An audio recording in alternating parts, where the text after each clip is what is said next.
and near. I bring you greetings from your ancestors. I don't come alone. I come with all of them from the great kingdom of Zimbabwe, which included Tanzania, Malawi, Zambia, Zimbabwe, Botswana, even South Africa, Lesotho, and Swaziland. The great kingdom of Zimbabwe has more than 286 sites, with the great Zimbabwe as the greatest. Just for the purpose of the record, we had the great Zimbabwe before you had Great Britain. Just so that you know. We were there as early as the 5th, 6th century. The British kingdom can only be spoken about in the 17th century, which is yesterday. We were great before even the British knew how to bath. Before they even knew how to build a street, we were building empires. We are not from the great Zimbabwe kingdom. We are from the great Zimbabwe empire. And the Zimbabwe empire worked together with the Congo, the Chitikulu empires within the Congo basin. Monomotapa is from the 14th, 18th century. He was the last one. But before Monomotapa, we had Murenga, we had Tovera from the great spaces of Guru, Swa, and Embo.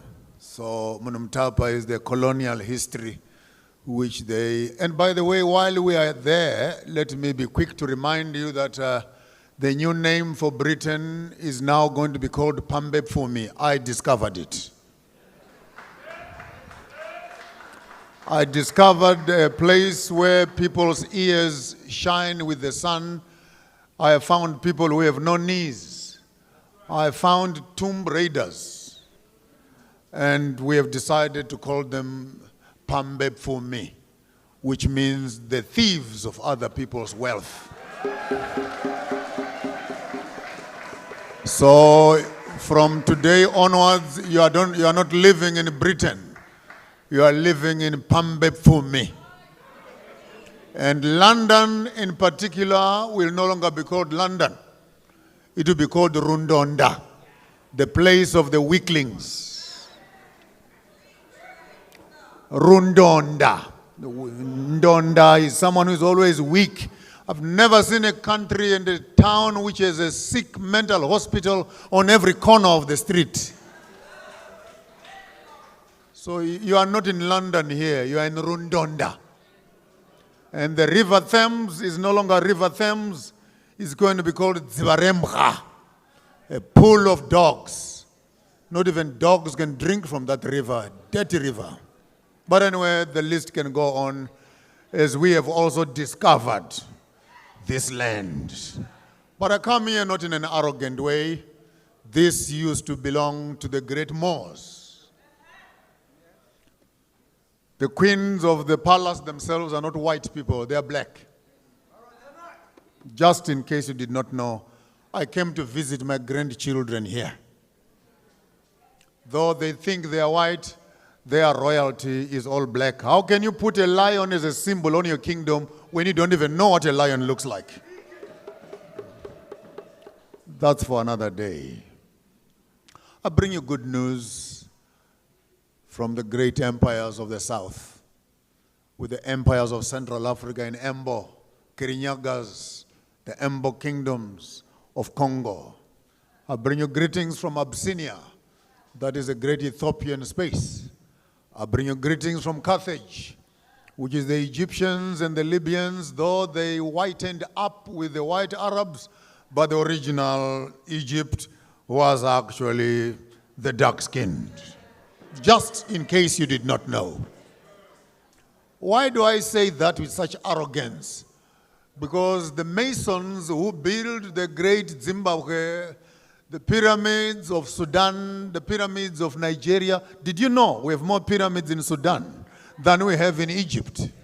But anyway, if you don't know, you don't know. And then you talk about the Stone Age here, which is so primitive.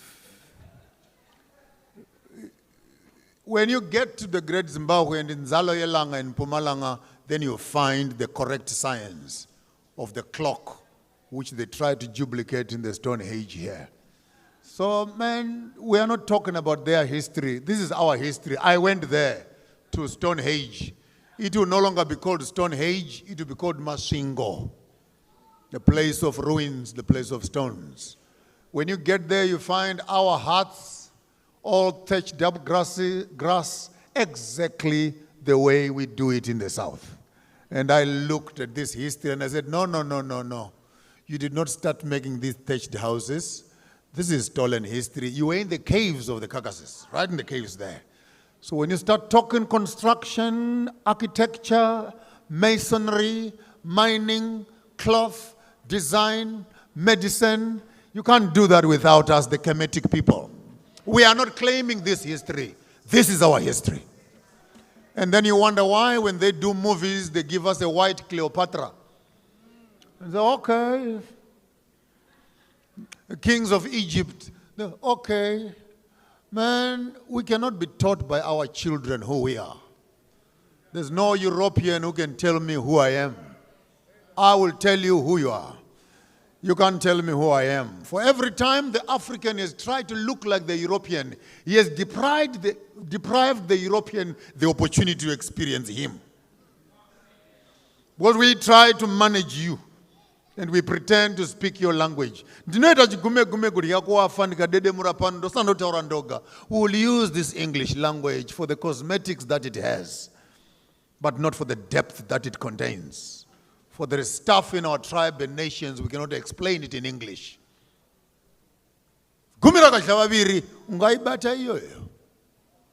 for the sake of colonization, English has just become a tool of communication, not a measure of intelligence.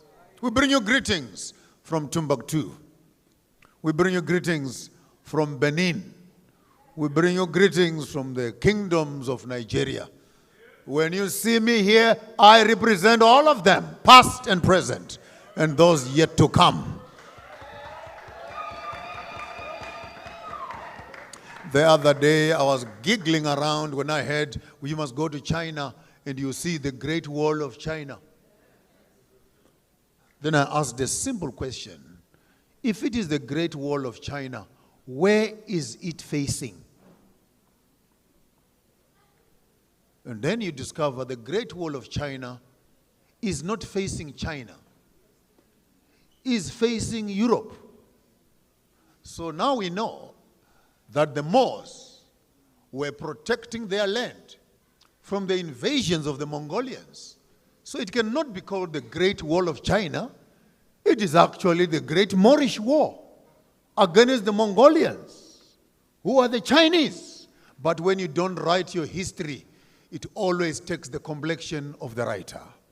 Until the lion explains his history, the hunter will remain as the conqueror. But that's for a beautiful moment of taking me and allowing me to come and share this space with you here in Rundonda. I am quite excited to share some moments. I will take you away. I love the young man who was doing the slogans here, Giji, Gijima, Gijima. You know, beautiful, reminds me of Malema back home. But you know, when people are fighting, intellectual conversations become a luxury. Because survival becomes critical. You pardon me, my tongue is that of the ancestors. It might get twisted, but in the midst of the proverbs, I hope you'll be able to catch the innuendos of the conversation. In the abundance of food and peace and security, people begin to think. Because poverty and a hungry stomach does not know politics. Hungry people cannot think straight. So when you starve people, you deprive them of mental capacity. So in the moments of war, we slogan. But when peace resides, we introspect and we become spiritual. So I would have loved to teach you a chant of peace. I would have loved to teach you a chant of war, but I would rather play for you a song, a lullaby, to send you to sleep. For a very good reason. The battle is ahead of us. I need us to sleep one last time. Not to sleep as of negligence, but to sleep as of to recover strength. We will need all the strength tomorrow. We cannot spend the night dancing and chanting again, when tomorrow we need all our brains and our strength, our vigilance, our eyes, our ears, the alertness of our bodies must be calibrated in the rest of our bodies. So let's sleep for the night. For tomorrow morning, there's work and there's war. And all good soldiers like myself, we know there is nothing that beats a good night's sleep before the battle tomorrow. And just in case you did not know, it could be the last sleep you have this side. You may as well sleep as much as you can and have a conversation with your ancestors. For tomorrow, when the spears and swords clatter in the air, your soul might come and join us over here. So sleep just one more night. For it's only a night that separates you from life and freedom. And if freedom does not find you, your ancestors will always welcome you. So sleep is not such a bad thing. It's a moment of recalibration and connection. The world is making business out of those who cannot sleep. It's an expensive business. And to send you to sleep, it's a viable economy. So how about I play you a song so that you can sleep? Sleep just for one night. Wake up tomorrow morning. In Nigeria, they say, shine your eyes. Put away your clothes of the night. Put away your colonial appetites. Put away your colonial drinks. Say no to fuzzy drinks, cokes, and all these fuzzy things. Many of you are sick because you are trying to become European. Come on, just go back to factory settings. Peanut butter juice. Peanut butter juice. Beetroot juice. Go back to factory settings. You may just discover that you are not as sick as you think you are. For your DNA remembers much more than your brain can remember. Why can't I play you a song to sleep just for one more night? For tomorrow morning, labor will begin. When you look in your wardrobe and you see colonization, when you look on your plate of food and you see colonization, when you walk up to a workplace and you understand colonization, when you bank your money and you can smell the devil of a white man, when you are walking around the cities and you are going to courts and etc., and you can smell that the beast is alive, and your knowledge of the beast turns into your will to transform and change and have a better future for yourself and your children. So why can't I play you a song? Just one last song so that you can sleep. But tomorrow morning, when we wake up, it will not be business as usual. There is no one within the reach of my voice tonight who will go home the same. We all will be changed. I'm warning you. You sit here at your own risk. I'm not responsible for the loss of faith. If you are a Christian, you are a Muslim, tough luck.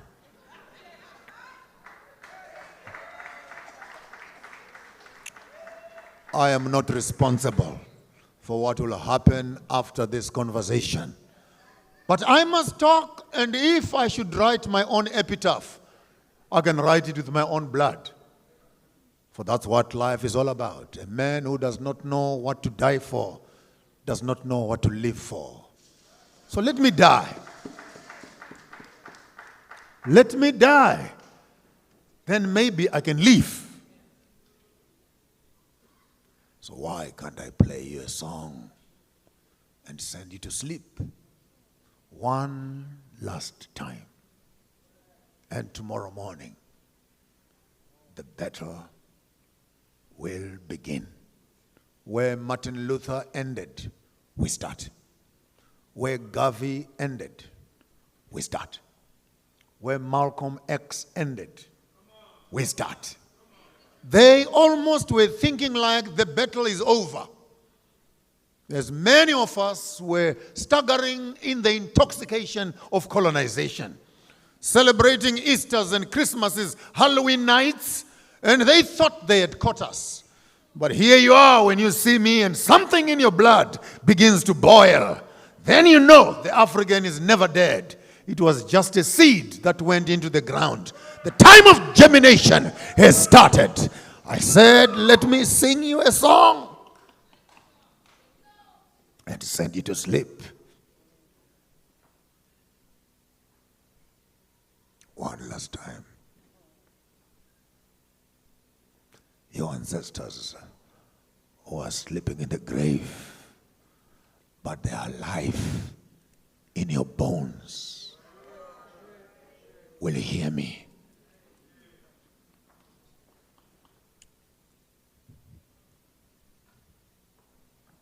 I will sing you a song. Don't worry. I'll cry for the 20 million in Congo. I'll cry for the 25 million on the Great Atlantic trade.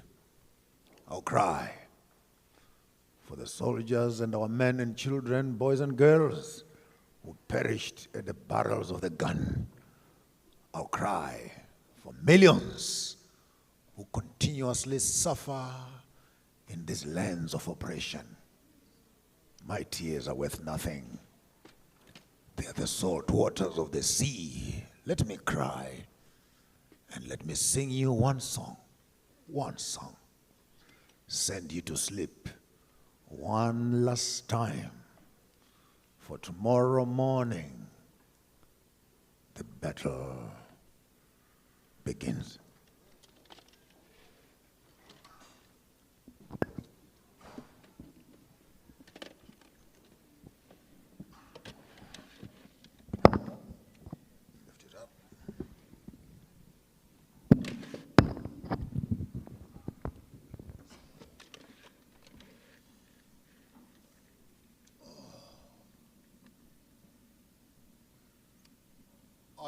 I play an instrument called mbira, which is a voice of the ancient times.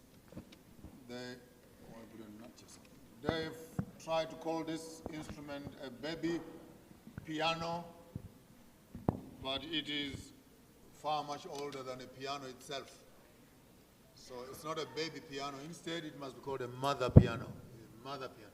It is a mother of all music, together with the kora, the banduras, the nyatitis, and other African instruments that are being underplayed in the classic. So when you hear me play, you will hear classic music, you will hear calypso, you will hear reggae, you will hear jazz, you will hear everything. If you cannot hear it, close your eyes and listen.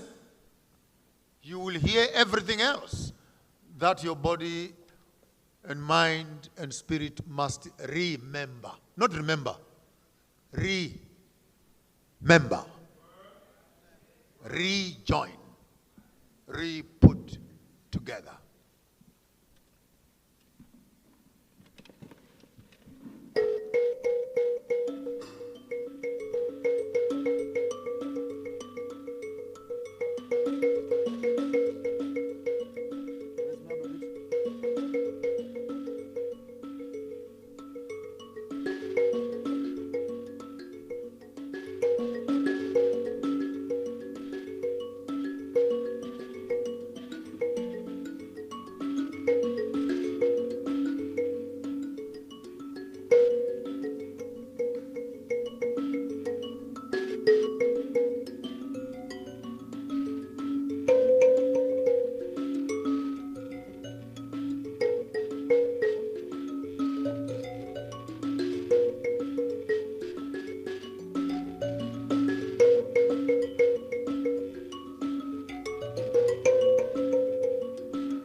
Thank you. You can be seated. You can be seated.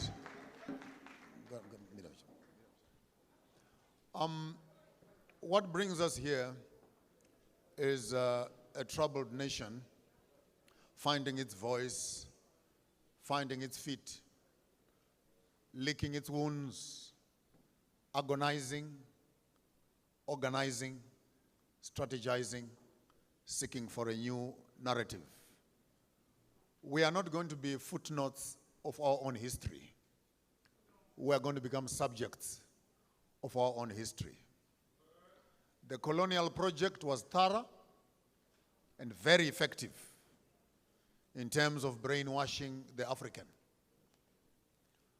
And it was so thorough that even in the absence of the white man, I'm using that word very selectively but intentionally, even in the absence of the white man, the black man now supervises each other to conform to the white behavior, culture, fashion, and etc. When I was there for 33 years as a bishop in a church, I remember being told you cannot preach when you don't have a tie on. And these are fellow black people who were telling me to put on a tie, because the white man who started the church said Jesus cannot accept you in your traditional clothes. He can only accept you when you have a tie and a jacket on, polished shoes, and matching socks. Then God is happy. And don't dare you play the drums. The angels and the Holy Spirit will run through the window. So please, play the piano and play the organ, and the Holy Ghost power will come upon you. Someone say amen out there. Don't pretend like you don't know what I'm talking about. You were there also.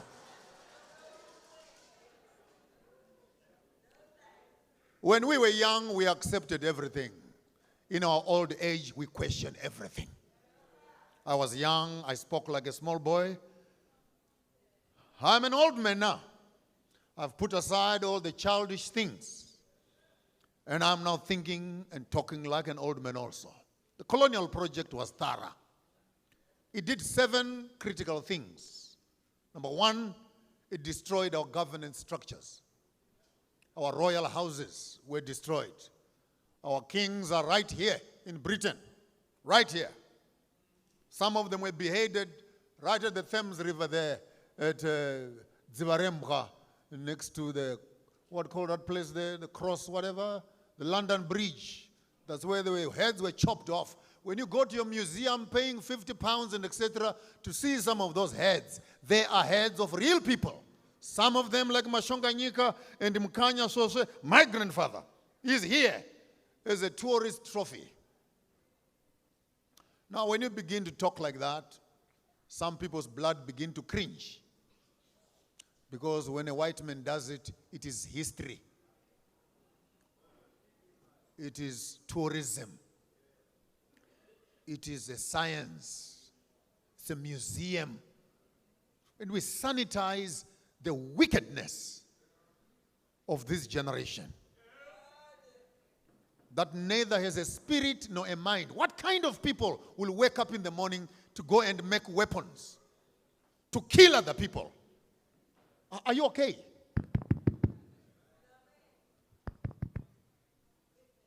You come to Africa, you dig up the whole place and leave mining dumps, poisoning rivers with cyanide, only to bring the gold and put it in a warehouse somewhere here you call a vault.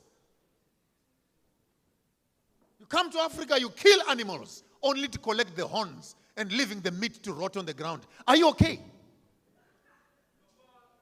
And then when they see us putting on skins like this, they want to look like they're conservationists. No, you can't be putting on animal skins, but you're sitting on a leather chair with leather shoes, with a leather belt. Are you okay in your head? With a leather car. What kind of hypocrisy is that? You pollute the whole world with carbon. Then you come around and say, please, let's do some green energy. Shut your industries up if you're talking about green energy. You have lied to us for too long. And the honeymoon of lies is over.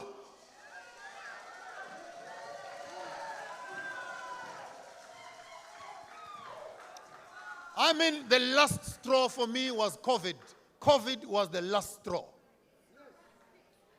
Like I cannot even go there. I may be deported tomorrow. Now, COVID was a drama.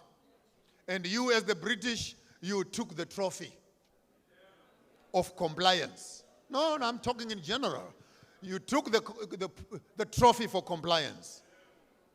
But when you destroy the governance of the people and you take away their kings and you replace them, and by the way, after killing our kings, why do we still have a king in Britain and a queen in Britain? Because all of us are supposed to come and bow down to some moralless, unethical king, bundling us up in what you call the Commonwealth, which we now know is common poverty. Ripping the whole world. One of the greatest cancers of the 21st century is the British monarch. I must tell you that from Australia to China to India to Africa, we are all complaining about Buckingham Palace. The glory is all dripping in blood. No wonder they initiate themselves with those royal red gowns. It's the blood of our ancestors that drips through their fingers. There's nothing glorious about a kingdom. African royalty has nothing to do with the colonial concept of being worshipped, people bowing and kneeling in front of you. No, we are human beings. We live with our people. Even royalty must be decolonized. I'm not His Royal Highness. I'm simply Changambire, the one who is ruling from Mbire. So don't try to make me feel special by giving me some foreign royal titles. His Royal Highness, higher than who? He who is the greatest amongst us must be the servant of us all. Our governance was messed up. Next to governance, our land was taken away, which affected our agriculture. Not agriculture in terms of plowing things, but agriculture, the culture of food, the culture of planting and harvesting, preparing, preserving food. It's a culture. McDonald's is not a culture. Pizzas are not a culture. We have a culture of food where our women took seeds underneath their tongues, put their DNA and planted it on the ground, spoke to the plants, harvested them, brought the plants between their legs, cooked a meal for their children, fed their children, and that's a culture of food preservation. Not food security, but food sustainability. Because food can duplicate itself. Next time you're eating a fruit and it doesn't have seeds, throw it away. It has no life in it. After messing up our agriculture, they messed up our business. Set up their own systems of banking and insurance. Then used our land as surety for their bank loans. And then they developed the farms. And now they call their farms their own.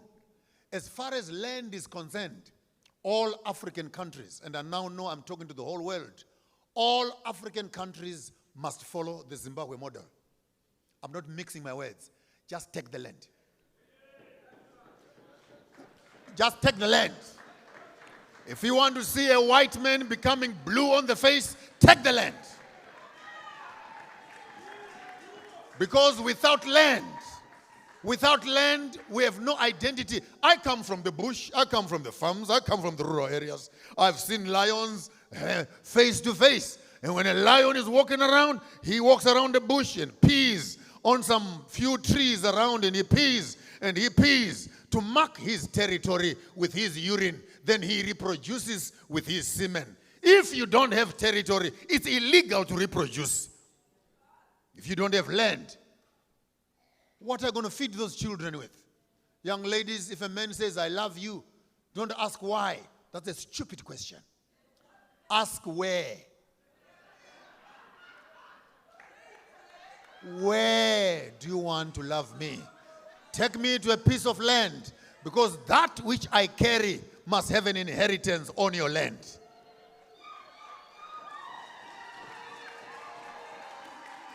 Some of you call yourselves Christians. I'll make it easier for you. It is God, it is Eden, it is Adam, and it is Eve. If you didn't get it, I'll say it slowly. It is God, it is Eden, it is Adam, and it is Eve. Without Eden, it's illegal to have Eve.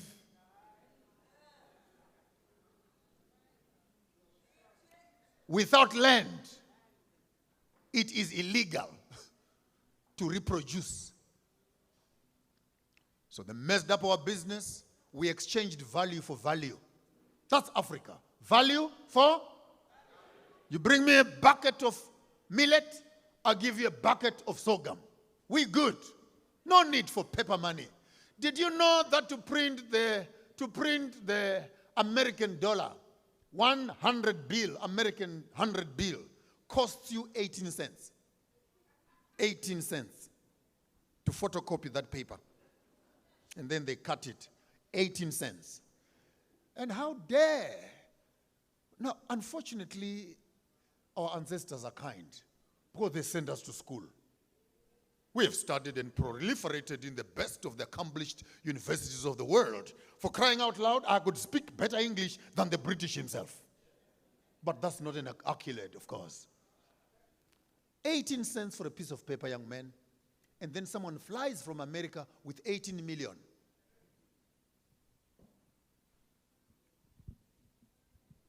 $18 million. But in true value, it's a briefcase of 18 cents.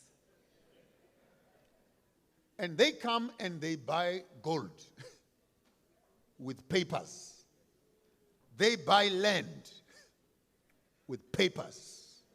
They buy mines with papers, which depreciate. And then they say that's value. No. Any man who sells land sells the future of his own children. Our land is sacred to us. We don't own our land owns us. From it we came, to it we shall return.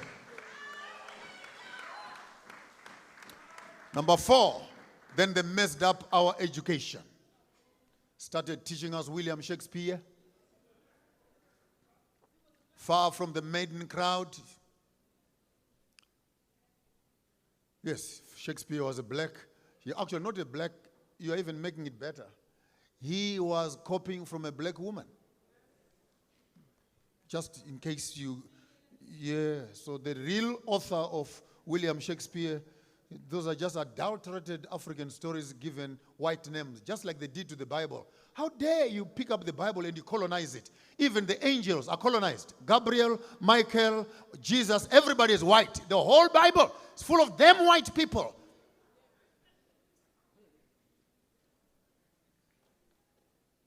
Peter, James, John, but Mary, Elizabeth. Like, is this a graveyard for your grandmother? Who you want to... But this is the mischief of the colonial system. So they messed up our education. And our education is a migration policy. Immediately you've graduated, go and find greener pastures. Thousands of our young people are in the Mediterranean with their degrees and their PhDs, running away from their own countries, trying to find greener pastures. Is that education? No, it's not education. It is slavery. How can I graduate and then I write a letter, I hereby apply for a job? And when I apply for the job, then they ask me, how many years of experience do you have? Damn you, what experience? I've been in college for the past 25 years. Where do you think I'll get the experience from? But that is the system. Even after we have educated you, we still cannot employ you. How many of us are graduates here and are working as taxi drivers? Duh. You may as well just go home and plant your millies. After messing up our education, then they played us into the sports and entertainment. I am Manchester, hey. I am Tottenham, Spain, hey. I am Real Madrid, hey. I'm Liverpool. I am what? You don't even have a single share in that soccer team. And you buy clothes, you buy flags, you buy tickets to go and watch soccer. My definition of soccer, 60 million people who badly need exercise, watching 22 men who badly need rest.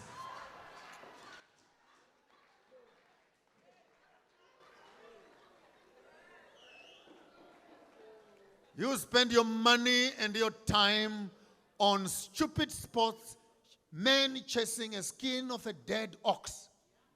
And you fight over 1-0, 2-0, 4-0. It was what? And you look at grown-up bearded men spending the day discussing soccer. When the world is in flames, and you talking soccer? Soccer? Here are real men transforming the world. And we as men are discussing soccer. We're fighting over the shape and the sizes of our women's backside when the world is in flames. And our women are busy sitting in massage parlors, extending their nails. I don't know who they want to scratch. They can't even wipe their backsides.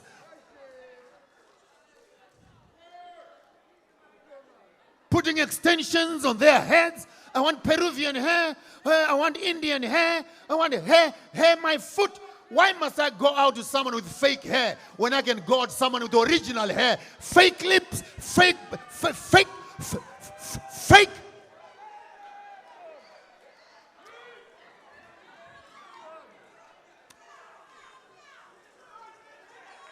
The honeymoon is over. Don't feel bad. Don't feel bad. Tomorrow morning, we're starting afresh. Tomorrow morning, we're starting afresh. We are going back to factory settings. We are going back to factory settings.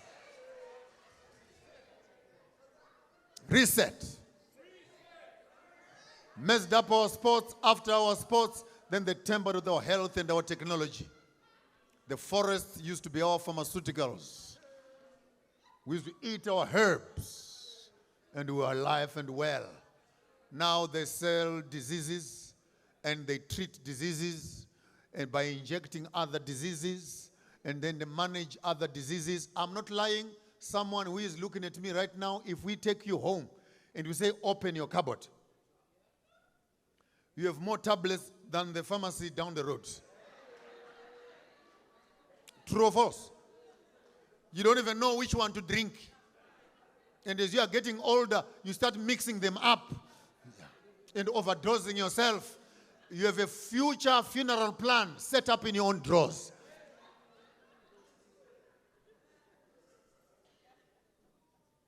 Our health, our technology. I conclude by introducing you, they also colonized our spirituality. So number one, our governance was thrown through the window. Why am I saying this? You need to know how the system was structured, so that when you are decolonizing it, you know how to reconstruct it. Right now we have slogans as Pan-Africanism, Pan-Africanism. Some of us even think that we can still make democracy work. It does not work. It has not worked. We don't need democracy. We need dictators who dictate the right thing. I mean, you have a toilet that is dysfunctional. Then you must have a committee that discusses the toilet. Then a subcommittee that discusses the toilet. Then a requisition committee and a procurement committee. Then we must have a tendering system. After the tendering system, 16 months later, we are still waiting for, just damn you, fix the toilet. Democracy is a colonized way that stifles progress and development. We build those empires without democracy. We believe in consultative governance. Consultative governance. We rule together. You whisper to each other, until to the committee, until the king hears it. In fact, in the midst of abundance of time and luxury of royalty, I'm not supposed to say anything. I must just shut up and be quiet. All of you can talk. Then they come and whisper to me, what do you want to say? Then I say, it was a good day. Then he comes back and says, the king says, it was a good day. And I have spoken, though I have said nothing. That's how we used to rule. But our spirituality was the most dangerous. Come on, guys. Can I give you one last clout? One last one. This one, I'll give you a punch on your nose. How can colonization be wrong? How can Berlin Conference be wrong? How can the business model be wrong? How can the education be wrong? How can the health be wrong? How can their militarization be wrong, but their religion is right?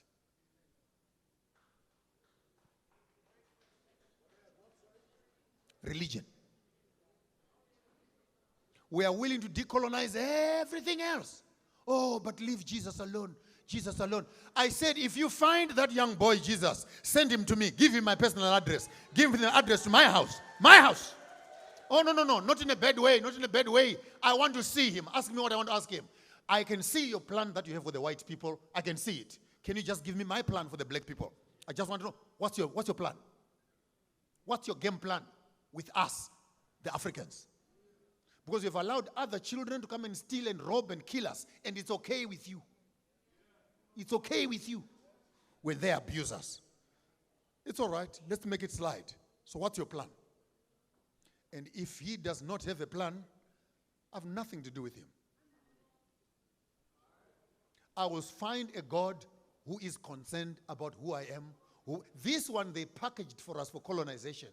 Please go and read how to tame and enslave a black mind. There are lots of books out there. Liberate yourself. When Bob Marley was singing, emancipate yourself from mental slavery. That's what he meant. Decolonize your mind. Without our land, we cannot have spirituality. Our spirituality introduces us to our ancestors. There's nothing wicked about their ancestors. Abraham is an ancestor. Jesus is an ancestor. Jacob is an ancestor. Isaac is an ancestor. But in my case, Marara, he's an ancestor. Munyuki, Maponga, Chigaramboko, Garamashamba Huda, Wananduma, Wananokwara, Wanachapinduka, Wanaderere, Chukechite Zachino Bibono and Manga, Warpedon Tambanacho. Tamburparuare with a media source, Dimiwagaramba Gurimawagarimano Chemanewe, Tamburparuare, Vanamaquida Miti, Wakashaw Mutimano Quidamunu, Masua Eriokoko. It goes on as we celebrate our own culture in the abundance of time. And our spirituality speaks to our mental freedom. A black man finds it difficult to deal with a white man because he looks like his savior, Jesus. So psychologically, it enslaves you, disempowers you.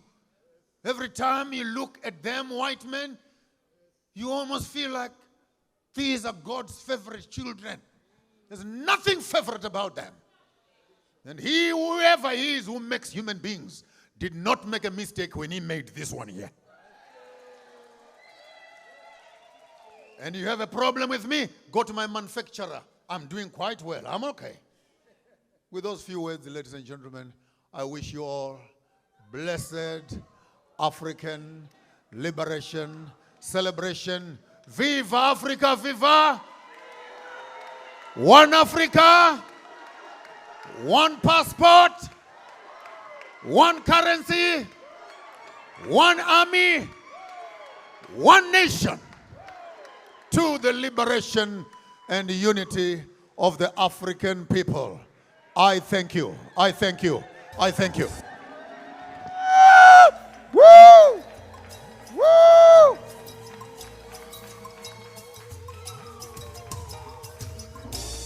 Clap your hands one more time. Clap your hands. Wow, wow. Please, my brothers and sisters,